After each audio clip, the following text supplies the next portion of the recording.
Signos o babala ay walang nakakaalam kung ano talaga ang ibig sabihin. Tawagin niyo na lang ako sa pangalang Karen.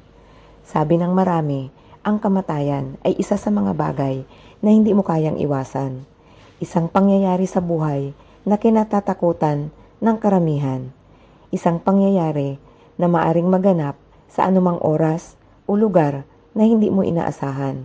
Maaaring sa pagtulog mo ay hindi ka na magising o sa paglalakad mo ay matamaan ka ng ligaw na bala. Pero kung paano mabigyan ng signos ng kamatayan, magagawa mo nga bang iwasan ang iyong katapusan? Ito ay kwento ng aking best friend na si Arnold.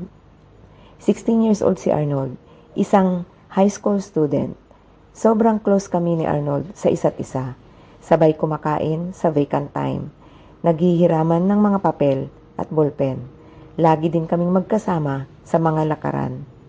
Isang gabi, naglalakad kami kasama ang dalawa pa naming kaklase. Papunta kami sa bus stop kung saan kami sasakay ng pauwi sa aming mga bahay. Kagagaling lang namin sa bahay ng isa naming kaklase. Gumawa kami ng project sa English na kailangan na ipasa bukas. Grabe talaga si Sir. Pahirap siya sa atin. 1 week lang ang binigay niya sa atin. Sabay patingin-tingin ako sa daan. 1 linggo lang ang binigay niya para tapusin ang project, ang sabi ni Loida, habang hinihilot ang kamay na nangangawit. Sinabi mo pa, tapos ang baba naman magbigay ng grade, dugtong naman ni Liam. Hayaan nyo na.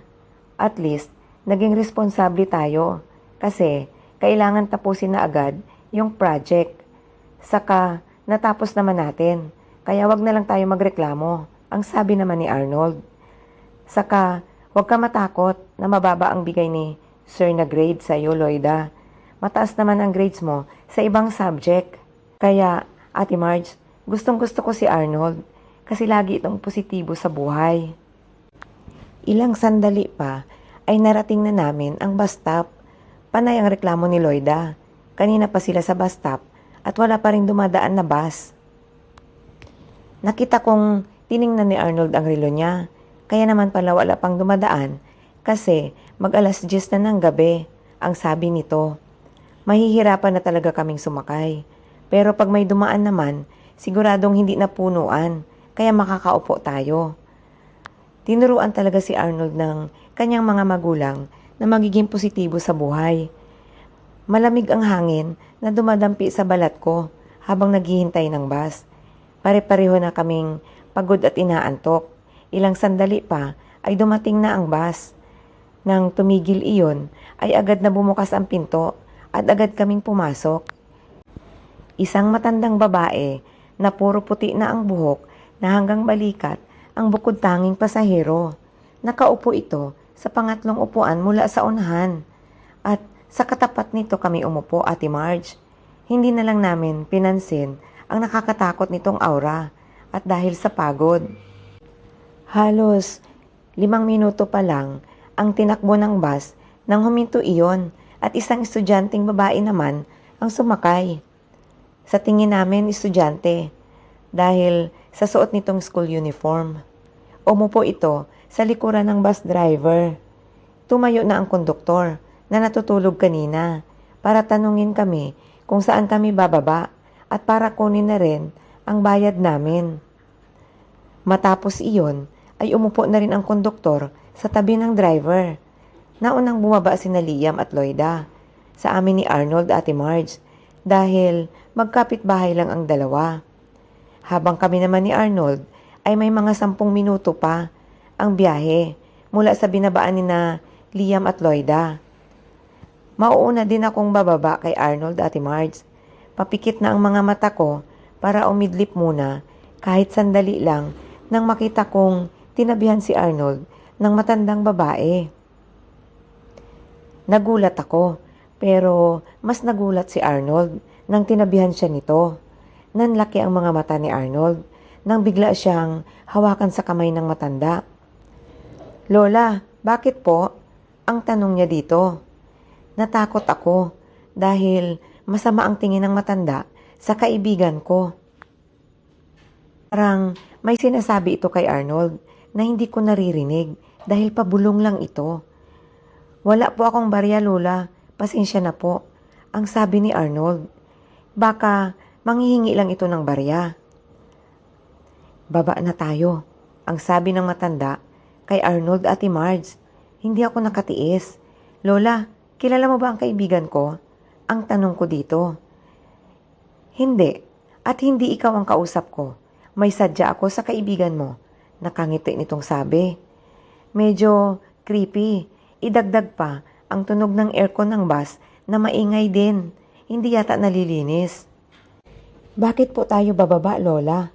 Ang tanong ni Arnold. Ayaw pa rin bitawan ng matanda ang mga kamay ni Arnold. Gustong-gusto ko nang ayain pababa ng bus si Arnold at Marge. Pero nag-aalala ako na baka wala ng bus na dadaan. Halika na, bababa na tayo. Ang sabi ulit nito. Malinaw ang narinig ko. Inaaya ng matanda si Arnold na bumaba. Pero umayaw si Arnold. Sinabi nito na hindi pa dito ang bababaan niya. Tinanong ni Arnold ang matanda kung bakit. Ito ay signos. Madidisgrasya ang bus at mamamatay tayong dalawa. Nanindig ang balahibo ko sa sinabi ng matanda. Natulala si Arnold. Nagpatuloy sa pagsasalita ang matanda. Isa itong signos. Nakikita ko, mamamatay tayong dalawa. Mababangga ang bus.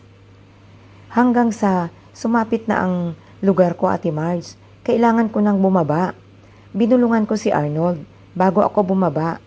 Huwag na huwag kang bumaba kung hindi pa sa bahay nyo, kahit anong mangyari. Ngumiti naman si Arnold at sinabi niya sa akin na wala siyang planong bumaba sa bus at hindi siya sasama sa matanda. Palagay naman ang loob ko. Kinabukasan, maaga akong pumasok sa school at gaya ng ibang ordinaryong araw, una ko kaagad na hinanap si Arnold. Wala ito sa upuan niya. Lumingalinga ako at pumunta sa labas, sa plaza. Pero wala talaga si Arnold. Lumapit sa akin sina Liam at Loida. Karen, narinig mo ang balita tungkol kay Arnold? Kinabahan ako. Parang alam ko na, Ate Marge. Baka nga bumangga ang bus, gaya ng sinabi ng matanda kagabi. Halos nabingi ako sa sinabi ni Liam na wala na si Arnold. Patay na ito. Ito ay nasagasaan ng truck habang hawak kamay sila ng matanda. Hindi na ito nakauwi sa kanila. Pero paano nangyari na nasagasaan ito sa lugar na hindi pa naman niya bahay? Isa lang ang ibig sabihin, Ate Marge. Bumaba si Arnold kasama ang matanda. Nakumbinsi ng matanda ang kaibigan ko. Ang lakas ng iyak ko. Wala na ang kaibigan ko. Hanggang ngayon, sariwa pa sa aking memorya ang sinabi ng matanda kay Arnold na kailangan nilang bumaba dahil mababangga ang bus at dalawa silang mamamatay. At ito ay signos sa kanya. Pero, bakit sila ay nasagasaan? Dala-dala ng dibdib ko ang katanungan hanggang ngayon. Salamat sa pakikinig sa kwento ko, Ate Marge, at sa lahat.